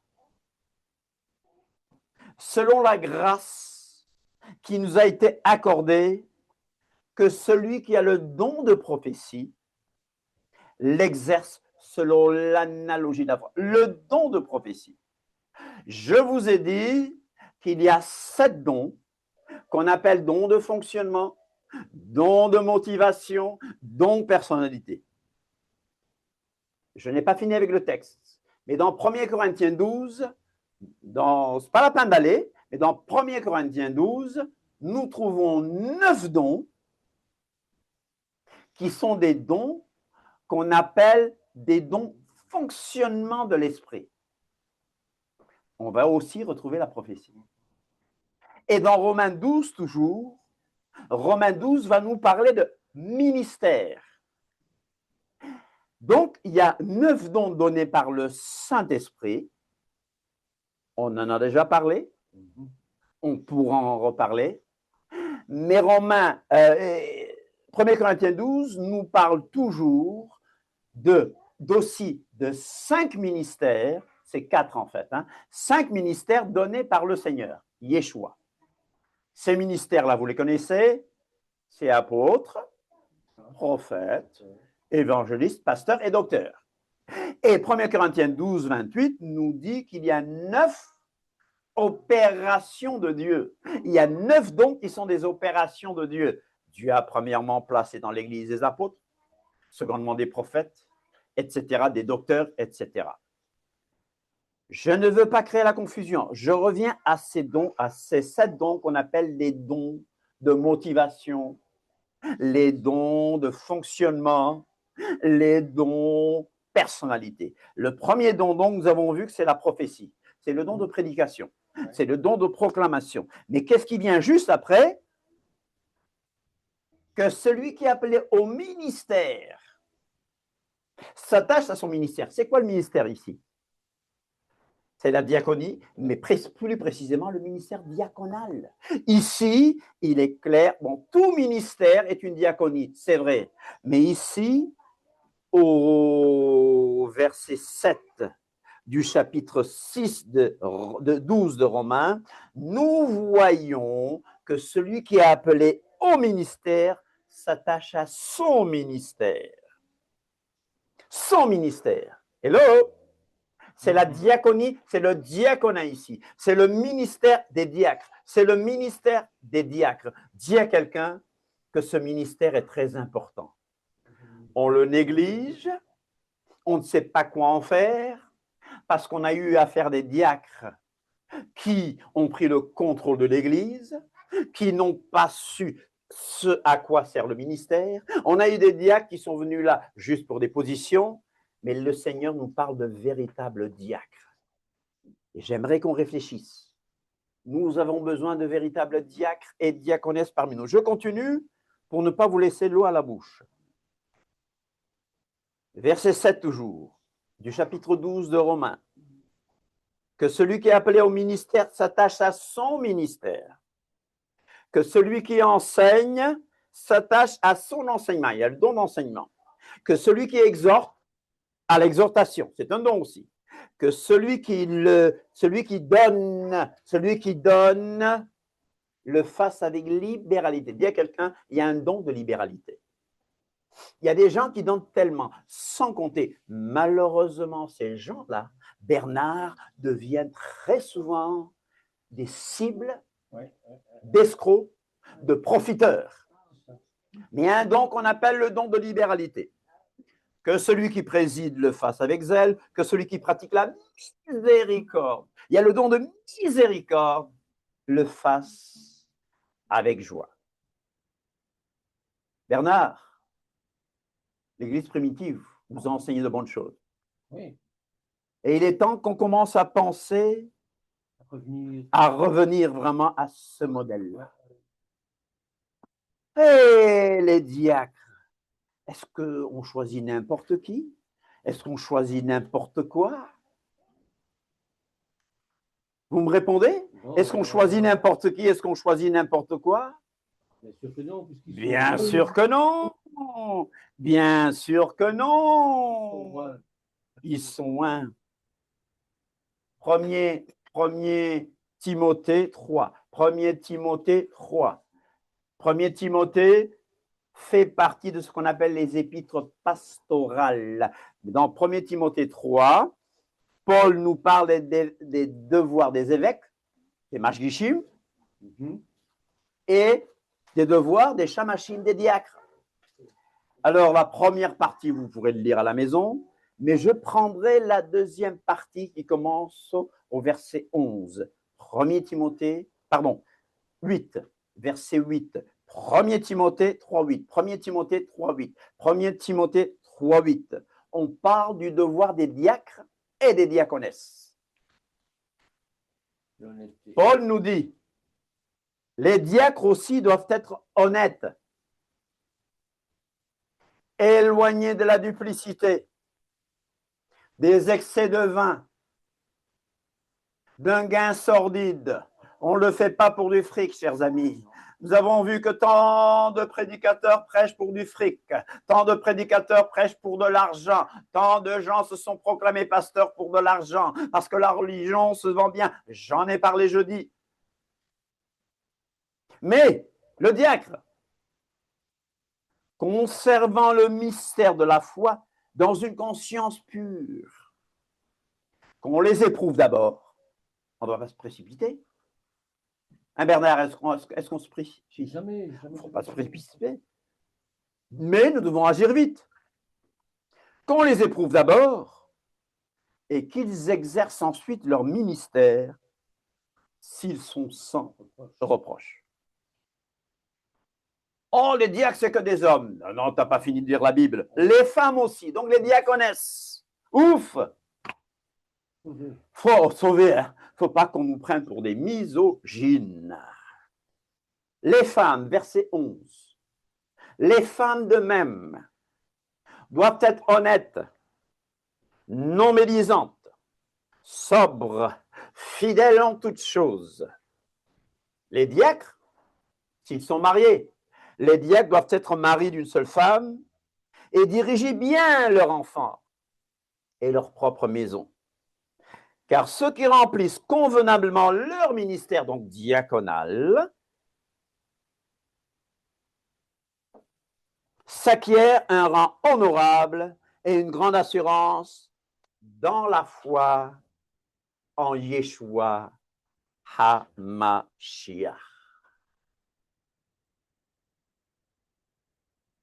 Est-ce qu'on veut des diacres pour la décoration? Est-ce qu'on veut des diacres? Mais non. Ça ne sert à rien. Nous voulons des diacres qui s'occuperont convenablement de nos problèmes, de manière pratique. Ce n'est pas seulement « allez, je prie pour toi et pars ». Vous savez, les gens en ont marre. Je dis à tout le monde que je prie pour eux. Mais à un moment, les gens se disent « mais il ne fait que prier pour moi ». Est-ce que vous me suivez? C'est bien, mais il faut du concret. Bernard dit qu'il faut du concret. Le social. Et tu sais quoi? On a oublié ce côté. Parce qu'on n'est pas sauvé par les œuvres. On n'est pas sauvé par les œuvres. On oublie le social. Laissez ça aux bonnes sœurs catholiques. Je vous ai dit, il y a des coins, heureusement qu'il y avait des bonnes sœurs catholiques. Depuis que je suis petit, je vois les bonnes sœurs catholiques avec leurs dispensaires un peu partout. Moi, j'ai grandi dans un pays musulman, mais je vous dis, j'étais en Inde. Et les bonnes sœurs catholiques m'ont dit, tu viens, on va aller visiter les tuberculeux. Là. Je prêchais l'évangile dans la rue et tout. J'ai distribué mes traités, God wants you, etc. Viens, on va voir les tuberculeux. Donc, il y a des gens qui sont appelés à un ministère, et je respecte ces gens-là. Chapeau. Chapeau, oui, Myriam. Oui. Chapeau à ces gens qui s'occupent dans les hôpitaux de ces petits-enfants, trisomiques 21. Je cherche de meilleurs mots, qui ont des problèmes d'arriération mentale. Je ne sais pas les bons mots, excusez-moi. Chapeau quand je leur vois dans leur véhicule. Et je me dis, où est la Keïla? Où est l'église? Myriam, tu sais de qui je parle. Quand on parle de 200 000, non, je leur ai promis 200 000, mais ils veulent 800 000 euros. On se moque de qui? Il y a beaucoup d'entre nous qui n'arrivons même pas à payer nos loyers et on joue.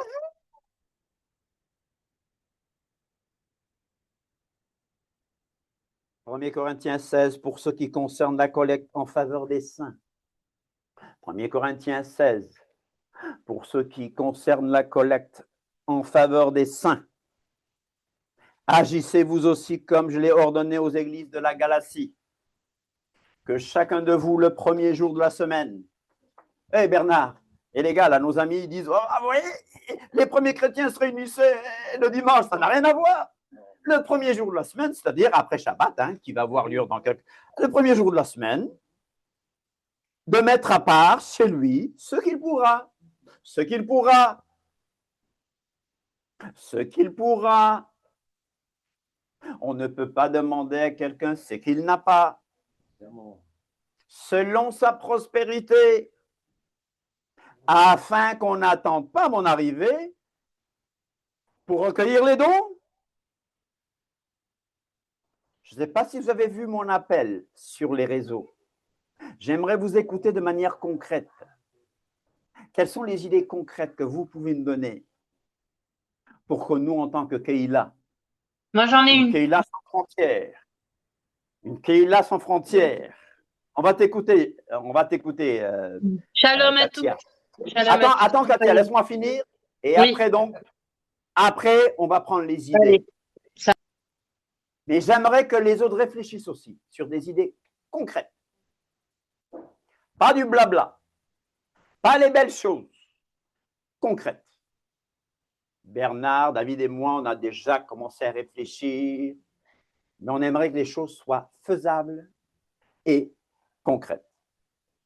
Je vais terminer par deux ou trois versets ou 4 versets dans 2 Corinthiens 8. Paul parle de l'assistance destinée aux saints.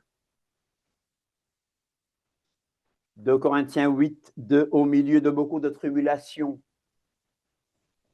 Donc, les églises de Macédoine, les Keïlotes de Macédoine vont envoyer de l'aide aux églises de Yerushalayim. Les gentils vont envoyer de l'aide aux Juifs qui nous ont donné l'évangile. Vous nous avez donné l'évangile, vous nous avez donné le Messie. Maintenant, il est normal que nous participions de manière concrète au milieu de beaucoup de tribulations qui les ont éprouvées, leur joie débordante et leur pauvreté profonde ont produit avec abondance de riches libéralités de leur part. Vous voyez? Pauvres, mais on parle de libéralité. Ils ont, je l'atteste, donné volontairement selon leurs moyens et même au-delà de leurs moyens. Nous demandons avec de grandes instances. Donc, ils demandaient même de prendre part à l'assistance. Vous savez, non, je veux participer. Et on parle d'œuvre de bienfaisance. La bonne volonté, verset 12. 8.12, de Corinthiens 8.12. La bonne volonté, quand elle existe, est agréable en raison de ce qu'elle peut avoir à sa disposition et non de ce qu'elle n'a pas.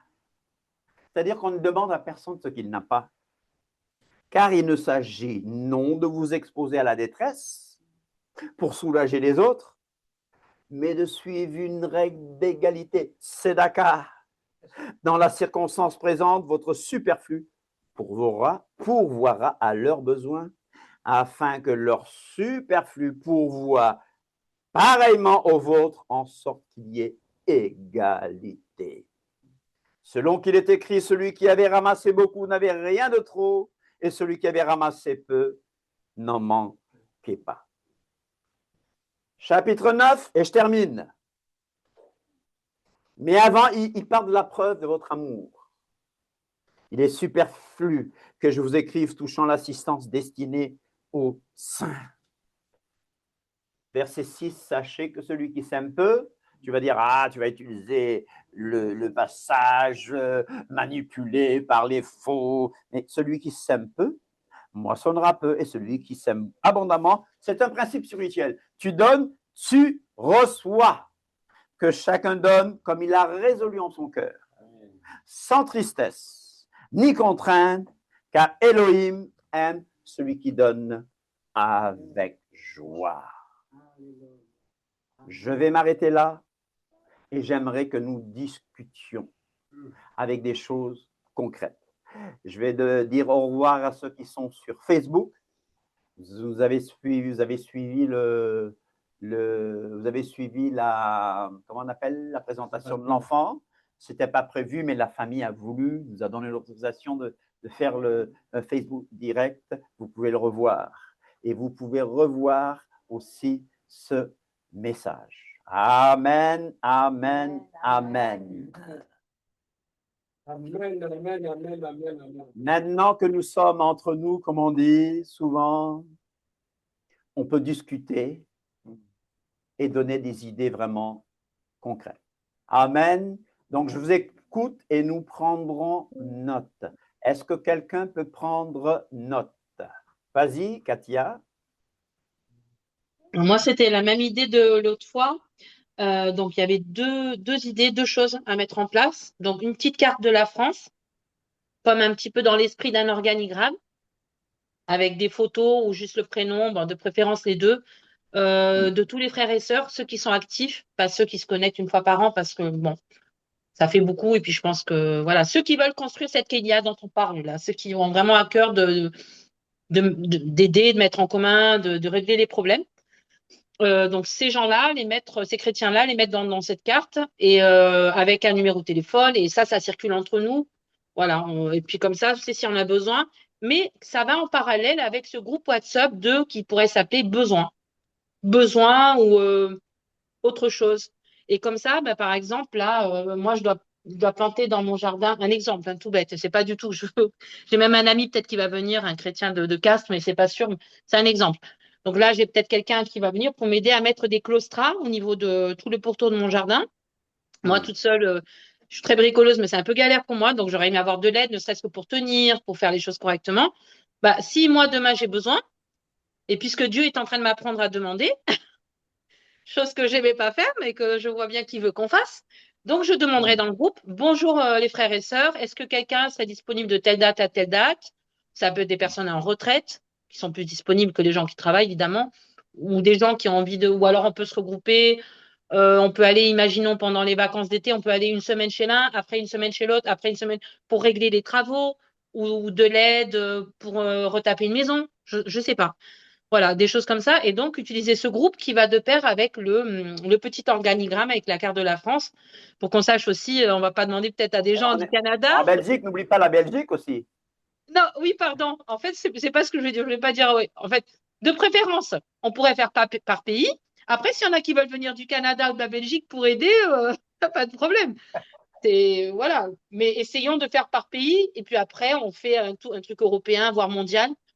Voilà, c'est des idées. Après, je ne sais pas exactement comment on peut le faire. J'aurais trop aimé vous dire, bah, je vais vous aider, je vais le faire maintenant. Mais honnêtement, avec tous mes problèmes, tous les trucs que j'ai à faire ici, j'arrête pas les chantiers. Il y a vraiment, pour vous passer un peu, j'ai même été attaquée par un rat ici. Donc, pour vous dire, le temps que le trauma il redescende.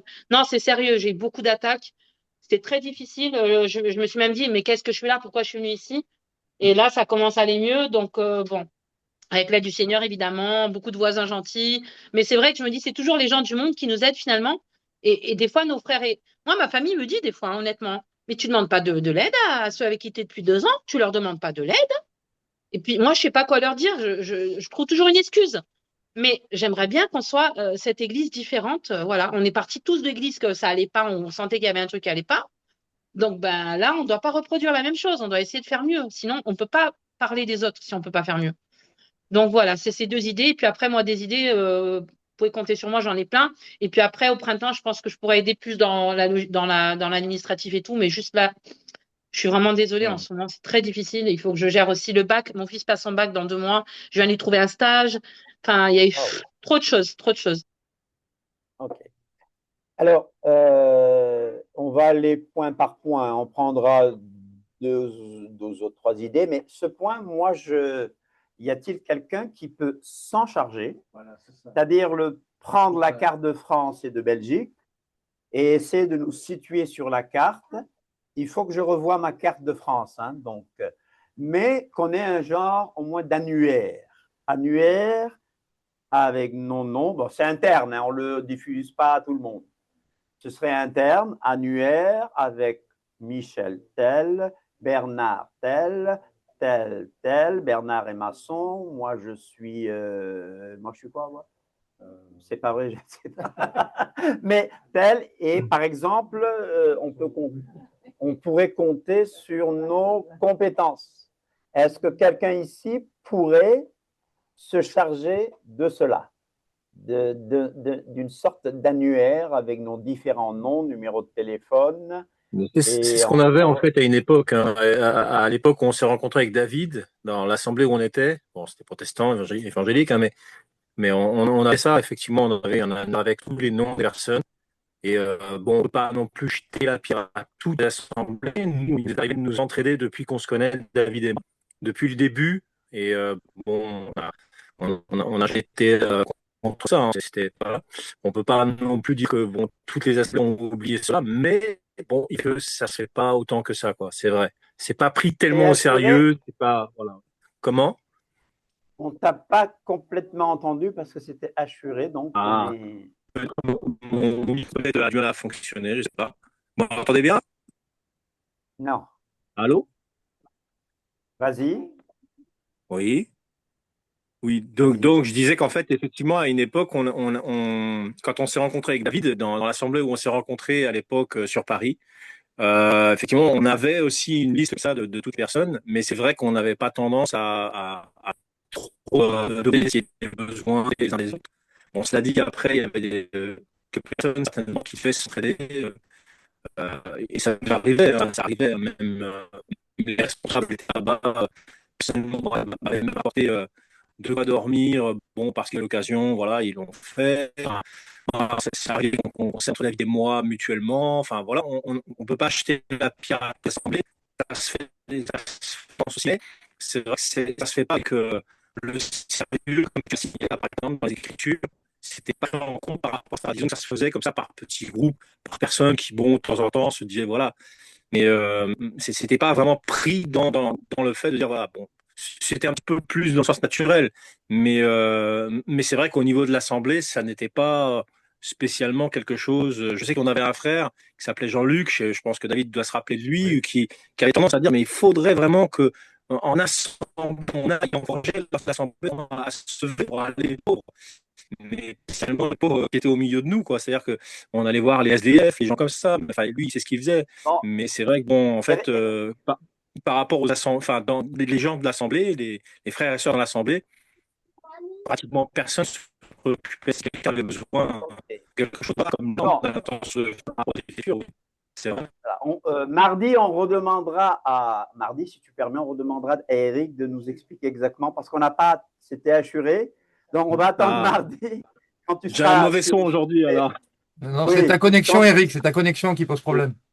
D'accord. Alors,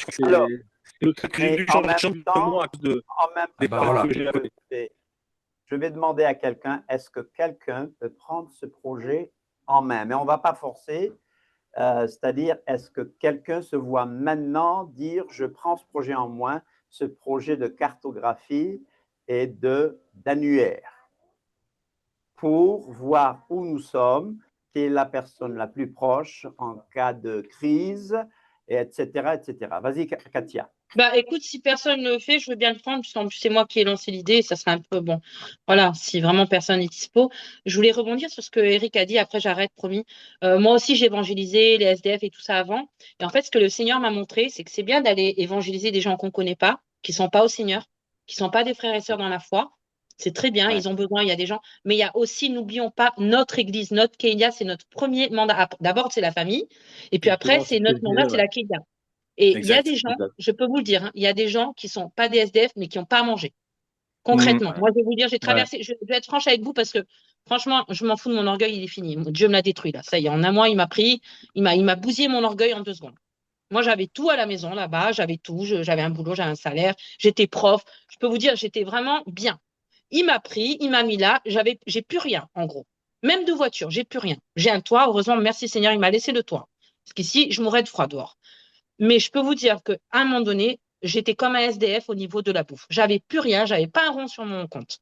Voilà, comme ça, je suis transparente.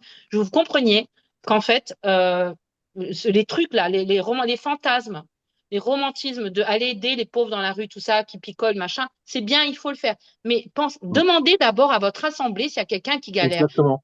Ce que dit l'écrit. Par amour de Dieu. Demandez s'il y a une sœur qui tous les jours est attaquée, qui pleure, qui a qu'une envie, c'est de partir, qui aimerait aller chez quelqu'un parce qu'elle est attaquée là-bas et que Je ne sais même pas comment ça va finir cette histoire. Et nous, on a des frères qui ont des chambres, on a des sœurs qui ont des chambres disponibles, des personnes retraitées qui n'ont plus leurs enfants à la maison. Et je pense que c'est de la prophétie parce que Dieu, il me casse la tête avec ça. Je suis désolée, Seigneur. Mais je dois le dire maintenant.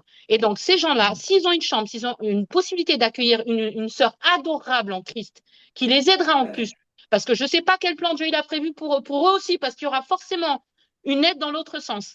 C'est toujours comme ça avec le Seigneur. Eh ben, s'il vous plaît, bénissons-nous les uns les autres en priorité et arrêtons de penser au SDF dans la rue. Je dis ça, j'étais la première à évangéliser, à aller donner des courses au SDF avec mon fils. Je vous promets, j'ai fait tout ça. Mais j'ai compris que le Seigneur, il est en train de nous tester aussi, de nous mettre dans ces situations pas possibles pour que ça explose, pour qu'on dise les choses. Parce que sinon, on va être comme les autres églises. On va être comme les autres qu'on dénigre, entre guillemets. Avec tout le respect que je leur dois, chacun. Mais voilà, nous, en fait, on est vraiment mis à part. On est des saints, on suit la parole de Dieu, on suit la Torah, on fait tout. Il n'y a que sur ça qu'on pêche. Donc, il est temps qu'on avance là-dessus. Je dis pas, moi, je pense pas forcément au pognon, tout ça. Je sais qu'il y en a plein qui n'en ont pas. Je pense à l'entraide. Moi, j'ai pas osé demander d'aide pour mon déménagement. J'ai eu un accident dans mon escalier parce que mon orgueil m'empêchait de demander l'aide pour mon déménagement. J'aurais dû en demander. Voilà. Et la dernière chose, c'est ce que tu as dit, c'est très bien là qu'il faisait dans notre église. Ma dernière église pentecôtiste, on a commencé à le faire. On a fait des listings avec les dons et les talents de chacun, mécano, boulangère, prof de français, prof aide aux devoirs. Personne, au bout d'1 an, personne ne s'est manifesté. J'ai demandé 3-4 fois de l'aide pour ma voiture qui était en panne. Les gens n'étaient jamais dispo. Donc, les gens travaillent, on le sait. C'est pas de leur faute, ils ont une famille à gérer. Mais essayons de mieux faire, s'il vous plaît, par l'amour de Dieu. Demandez, lancez dans un groupe proposition, pas forcément besoin. J'ai ça. Est-ce que ça peut vous aider, frères et sœurs? J'ai une chambre. J'ai une voiture en plus qui dort au garage qui sert à rien. J'ai ça. Je peux accueillir du monde pendant les. Enfin, vous voyez, des choses concrètes pour que vraiment on soit bien, quoi. Vous imaginez qu'on se réunit tous les week-ends et qu'il y a des sœurs qui pleurent pendant ce temps-là, et tous les jours elles sont en pleurs, elles sont attaquées, et moi je suis là, mais à quoi ça sert? En quoi ça a du sens ce qu'on fait? En quoi ça a du sens qu'on fait de devenir des super croyants qui respectent la loi, mais qui ne sont pas fichus de deviner? Oui, parce que nous sommes des prophètes, nous devrions deviner. Nous devrions deviner que des frères et des sœurs sont dans le besoin. Nous devrions, alors deviner, c'est peut-être pas le bon mot, mais nous devrions sentir un fardeau, un poids dans notre cœur. C'est pas normal qu'on ne sente rien. C'est pas normal que tous les samedis, tous les mardis, 3 fois par semaine, on se réunisse et il se passe rien. À part qu'on est au top du top dans l'enseignement. Mais c'est génial. C'est une bénédiction d'être au top du top dans l'enseignement. Et le reste? Et est-ce qu'on a un frère en Afrique qui doit venir étudier ici peut-être et on lui propose pas? Vous voyez, des choses comme ça. Donc, s'il vous plaît, vraiment, c'est important. Donc, je suis désolée de m'être épanchée comme ça, mais je devais vous le dire. Voilà. Soyez bénis tous. Voilà, on Merci, a compris maintenant, on doit agir de manière concrète. On fait déjà une cartographie. Tu peux prendre ça, une cartographie, et puis on prend déjà les noms et les. Tu peux commencer Je vais demander les noms dans le groupe, ça marche. Je vais créer, j'enverrai des messages pour demander le numéro de téléphone, les villes et les noms. Voilà. Écoutez, en parlant des groupes, il est vrai qu'on a beaucoup de groupes qui se superposent. Pourquoi il y a plusieurs groupes FBT de WhatsApp? C'est parce qu'au début, nous le faisons par WhatsApp, puis le WhatsApp était trop chargé pour un seul, on a créé un autre groupe. Mais là aussi, pour les groupes FBT, je vais finalement avoir qu'un seul groupe. Donc, si vous voyez votre nom disparaître d'un groupe, c'est parce que le groupe là va être fermé. Il y a un groupe sur Messenger qui a été créé par accident. Sur les dîmes, c'est parce que quand on envoie les invitations, j'ai l'intention de fermer ce groupe. Certains disent gardez-le quand même, mais peut-être que ce sera un groupe où on parlera que de ce genre de besoins. D'accord? Alors, ça va, Katia? On commence à agir de manière concrète? Amen, amen. Mais c'est pas pour moi, hein, c'est pas de moi que je. Enfin, il y a d'autres gens. Non, c'est pour tout le monde. Voilà, c'est pour tout le monde, vraiment. Je suis juste porte-parole, voilà. Voilà, d'accord. Je pourrais te dire quelque chose? Oui. Je ne veux pas que Katia se sente gênée ou quoi. C'est un mon cœur, je veux dire, je ne sais pas comment faire pour y envoyer un don à partir du Canada. Là. Je ne sais pas si par Interact ça se fait ou quoi que ce soit. Je voudrais te donner mon temps, Katia. Je t'aide dans les besoins, tu es plus en besoin que moi. Puis, ben, c'est ça. Je veux dire, je veux pas que tu te sentes gêné, puis que j'ai manipulé les gens. T'as manipulé personne, là. Je veux dire, je pense que tu étais sincère dans ton cœur, tu te le quittes, puis tu as besoin peut-être de- comment dire ça, là? Un peu, hein, on dit au Québec, un boost ou quoi que ce soit, là. Euh, un remonte morale ou quoi que ce soit. Je sais que c'est le Seigneur qui nous remonte le moral bien souvent, mais il nous remonte le moral aussi à travers les frères et les sœurs. Puis si on ignore les uns les autres, comment on peut démontrer l'amour qui est en nous? Toi qui vois ton frère qui est dans le besoin, puis qui te ferme tes entrailles, comment peux-tu dire que tu es en toi? Je pense que c'est important que. Merci beaucoup, William, c'est très gentil. Franchement, ça va aller. La période difficile est passée. Non, Tout mais est en train de rentrer dans l'ordre. Je te remercie beaucoup, mais je t'assure qu'il y a d'autres personnes qui ont plus besoin et j'aimerais vraiment qu'on se concentre sur cela, qui se manifestent, s'il vous plaît. Manifestez-vous. Comme moi j'ai fait, ne retenez rien.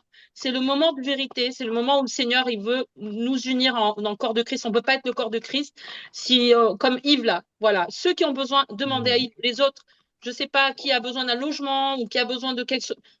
Voilà, moi ça va, Yves, franchement, par la grâce de Dieu, j'ai des choses qui sont arrivées là que j'attendais. Donc merci infiniment pour ton aide, j'apprécie beaucoup. Ça va beaucoup mieux, ma voiture est réparée, tout va mieux. Mais je sais vraiment qu'il y a des gens qui ont besoin d'aide. Donc manifestez-vous, ceux qui ont besoin d'aide. Il est temps, c'est maintenant. Je vous aime tous. Et Yves, vraiment, sois béni pour ton cœur. Que le Seigneur, il te bénisse abondamment. Amen. Bon, merci pour ces offres concrètes. Y a-t-il une dernière chose, concrète toujours, avant de nous dire à mardi? Mais on continue à penser à ces choses. Nous, est-ce que je peux déjà dire qu'on a pensé à une cagnotte? Je peux déjà dire, on n'a pas discuté, on pense déjà. David, qu'est-ce que tu en penses? On a déjà pensé à une cagnotte, des choses comme ça, voilà. Ça se fait, Voilà. ça se fait beaucoup, les cagnottes sur Facebook et tout ça, qui sont gérées avec un compte sur lequel l'argent est versé. Et ensuite, après, cet argent est réparti par quelqu'un de responsable, comme tu l'as dit, en diaconesse, c'est-à-dire qui sera responsable du compte en question pour reverser l'argent à qui de droit, et en sachant gérer, bien entendu, l'argent pour chacun, quoi. Prier surtout avant de céder l'argent pour que ça serve vraiment de témoignage pour la grâce de l'Éternel. Voilà.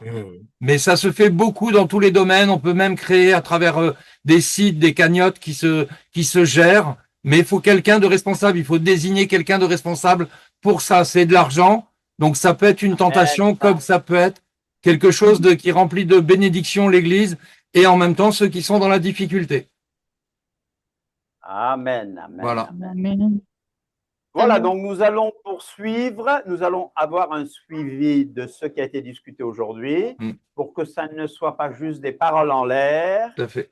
Nous continuerons à en discuter entre nous, mais à trouver donc cette personne et à passer donc à cette cagnotte. Et n'oubliez pas ce qui a été dit, donc la cartographie, l'annuaire et Yves aussi, donc qui est l'organigramme, Yves aussi. Donc voilà, ok. Chers amis, pour ne pas vous retenir longtemps et pour ne pas retenir longtemps la famille qui nous reçoit, Bernard, Yavarechecha. Shalom, le couple pastoral. Shalom. Shalom, shalom. Shalom. Patricia. Ah, Yves, Shalom. mon ami. Ouais, salut mon frère. Tu vas bien? Ouais, ça va. Ah, content. Alors, Katia, évidemment. Katia, hein, tu nous as beaucoup émus. Eric aussi. J'ai passé pour voir qui est là. Je n'ai pas les mains libres. Là. Ah oui, attends. Non, tu le fais ici. Comment là, tu es là ici? Non, c'est pas là non Arrive. plus. Non, je crois que c'est là. Tu vas là. Tu appuies ici. Ah, voilà. Ça y est. Enfin, shalom à tous, hein, soyez bénis tous. Si j'en ai oublié, hein, mille excuses. Vous savez comment je suis. Bon, je suis un peu distrait, un peu. Johan, tu vas bien, ma sœur? Quel temps qu'il fait là-bas? Très froid. À Saint-Eustache, qu'est-ce qu'il fait comme temps là? Et là, je suis enrobée dans plusieurs couvertures. Il fait froid aujourd'hui, puis c'est un sujet de prière. On a un problème de chauffage à la maison, puis le réparateur va venir seulement la semaine prochaine. Fait que, il fait froid, on a de la misère à chauffer. Mais c'est un Joanne, très, c'est pas le très, moment de très tomber en petit panne. problème. C'est pas le moment de panne. tomber en panne de chauffage. Il Il fait est- moins 35 chez toi. Écoute. Il n'est pas en panne, mais il y a de la misère à réchauffer. Donc, c'est un petit sujet de prière. C'est pas une grand-chose, mais c'est ça. C'est le seul petit problème que j'ai. Alors, je vous souhaite un bon sabbat à tous. Ici, on est Soyez en bénis. plein milieu du sabbat, là, présentement. Fait que, moi, c'est Toi et marqué ton mari, moins soyez 23. bénis. Merci. Audric, tu vas bien, mon frère? Oui, je vais bien, je vais très bien, merci. Donc, vous tous, on va avoir besoin de vous. Vous tous, on va avoir besoin de vous. On va avoir besoin d'antennes régionales, locales, Amen. en tout cas, pour dispatcher un petit peu les besoins, enfin, les aides aux personnes qui ont besoin, évidemment. Hein. Donc, on va penser à vous, certainement. Tout cela, évidemment, ce n'est pas une obligation. Ça doit venir du cœur. Hein. Si vous sentez concerné, si vous voulez prendre part à tout cela, soyez bénis. Si vous ne voulez pas prendre part pour un tas de motifs, soyez pas bénis aussi. Si vous ne pouvez pas. Si vous ne pouvez Parce pas. que je sais que tout le monde veut Voilà. prendre part. Parfois, on voudrait bien, mais on ne peut pas. Bon, mais voilà. Hein. Stéphane, sois béni, mon frère. J'espère que tes yeux vont mieux. Chris aussi. Nel. Hein, soyez tous bénis. Et je vous dis à mardi. Mardi, on va voir quelque chose d'extraordinaire. C'est comment l'esprit joue avec nos tempéraments. Vous savez, face à... Il y a Daniel qui s'éclate. C'est un tremblement de terre à tourner. Shalom, ma sœur Ruth. Oui, shalom. Tu vas bien? Ça va, merci, ça va. Alors voilà, mardi, on va parler des tempéraments, hein, parce que face à un événement ou l'autre, eh bien parfois on est étonné que certaines personnes réagissent différemment de nous. Mais ça, c'est voulu par l'Éternel. C'est voulu. Donc on va étudier tout ça un petit peu ensemble et on va mettre en pratique, bien sûr, tout ce qu'on vient de dire ici. Soyez bénis, en tout cas, Leila Tov à tous. Merci. Leila Tov. Merci. Bonne semaine. N'oublions pas la bénédiction aaronique, s'il vous plaît. Oui. Ah ouais, c'est vrai.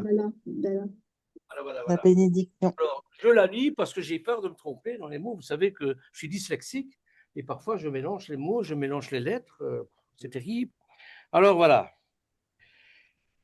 Alors, Yaverera Adonai Veishmerera. Qu'Adonai te bénisse et te garde. Yaher Adonai Panaflera Vishnumera. Qu'Adonai fasse briller sa face sur toi et te soit favorable. Issa Adonai Panaflera Ve'Hashem Lera Shalom. Qu'Adonai lève sa face vers toi et vous donne la paix. Amen. Amen. Amen. Alléluia. Amen. Amen. L'Avdallah. Alléluia.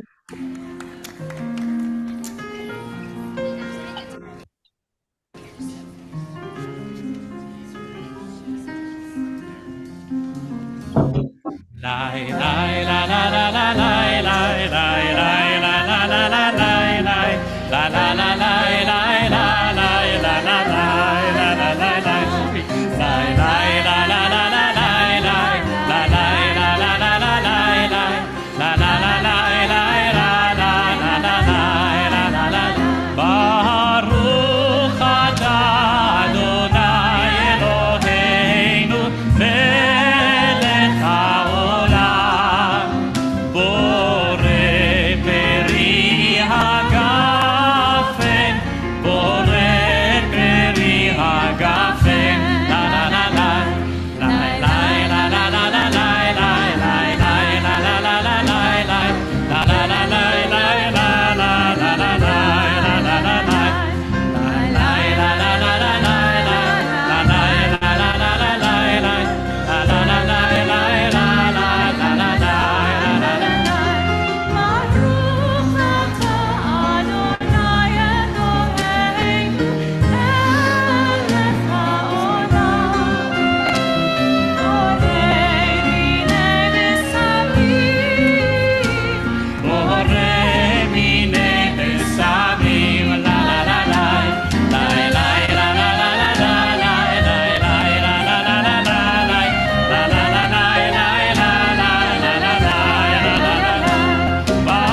את ימי המעשה. ברוך אתה אדוני, המבדיל בין קודש לחול. לה לה לה לה לה לה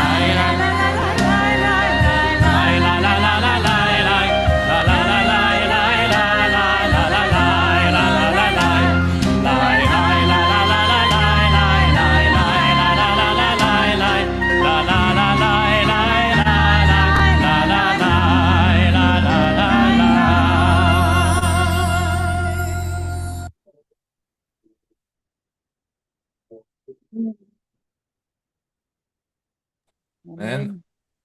Ruth, tu nous as préparé de merveilleux chants, Ruth. C'était merveilleux. Amen. Alléluia. Nous avons Amen. prié, nous avons annoncé la parole, nous avons parlé de la part du Seigneur. Le Seigneur nous a encore touché le cœur. Maintenant, agissons, mettons la parole de Dieu en pratique. Mardi, Amen. les tempéraments. Et on va demander à Eric, si tu permets, mardi, qu'il revienne sur ce point, hein, qu'il essaie de nous communiquer, d'accord? J'espère que j'aurai une meilleure connexion d'ici là. Hein. Mardi, tu as un petit témoignage à nous apporter, Eric. Tu entends? Oui, j'espère que ça se passera bien, parce que si ça fait comme aujourd'hui, ça va être difficile. Il va falloir que je commence à faire par écrit dans ce cas-là. D'accord. On va régler tout ça. On va prier, on va remettre tout ça sous la protection de l'Éternel et ça va aller. Alléluia. Un petit quart d'heure avant, mes frères et sœurs, un petit quart d'heure avant la réunion, connectez-vous, comme ça on peut gérer les problèmes techniques. Parce qu'après, notre frère n'a plus le temps de le faire. S'il le fait, il ne saura pas participer à la réunion. Ouais. Donc, c'est bien aussi qu'il puisse participer. Quoi. Ouais. Merci, amen. Il y a des choses qu'on ne peut dire qu'entre nous. Il y a des choses qu'on ne doit pas dire enregistrées, il y a des choses qu'on ne peut pas dire en direct. Donc, ces jours-là, venez. Le jeudi, vous avez beaucoup de temps. Le jeudi, vous avez 45 minutes où on règle nos problèmes techniques, mais aussi où on peut donner nos témoignages, où on peut montrer nos visages. Il y a des gens qui ne veulent pas montrer le visage et on les comprend. Mais le jeudi, il y a une bonne partie qui n'est pas enregistrée. Amen. Yves avait une dernière chose. Je suis désolée d'avoir parlé pendant que c'était enregistré. J'ai complètement oublié. J'étais saisie par l'émotion. Mais même mon fils est venu me gronder et il m'a rappelé que j'étais enregistrée. Je suis vraiment désolée. Je ferai attention les prochaines fois. Mais tu as un fils aussi âgé? Je crois que ton fils avait 6-7 ans. Là. Non, 17. Wow. 17. Wow. OK. On a vu des photos d'avant alors. OK, ça c'est une petite parenthèse. OK, d'accord. OK, d'accord. Je veux rien que savoir une chose. Katia, on t'aime. Hein? Katia, tu es notre petite sœur. Je vous aime aussi. Hein. Vous êtes la seule église qui, je sais que c'est le Seigneur qui transforme, mais vous êtes la seule église qui me donne envie de changer. Amen. D'oublier mon orgueil, par exemple. Amen. J'aurais jamais j'aurais montré de la faiblesse ailleurs. Mais avec vous, j'arrive On est là. Amen. C'est pas de la faiblesse, Katia, c'est pas de la faiblesse. Ah, on si, est là. Ah ben si, là, l'orgueil, On il est piétiné par terre 20 fois. Hein. Si, je t'assure que c'est. Katia, on t'aime. Ça doit être pareil pour nous tous. Mais oui, on t'aime, on est avec toi. Vous Et allez bon, tous voilà. y passer. Hein. Je vous préviens, vous allez tous y passer. Si c'est pas déjà fait. C'est déjà fait, mais on ne s'habitue jamais. Donc, voilà. Tu sais, Katia, jeudi, je parlais aussi, ma femme a dû me dire, attention, tu es enregistré. Donc, parce qu'on n'est plus enregistré là maintenant. Hein. Oui, d'accord. Attends, je vais essayer de mettre de l'oignon.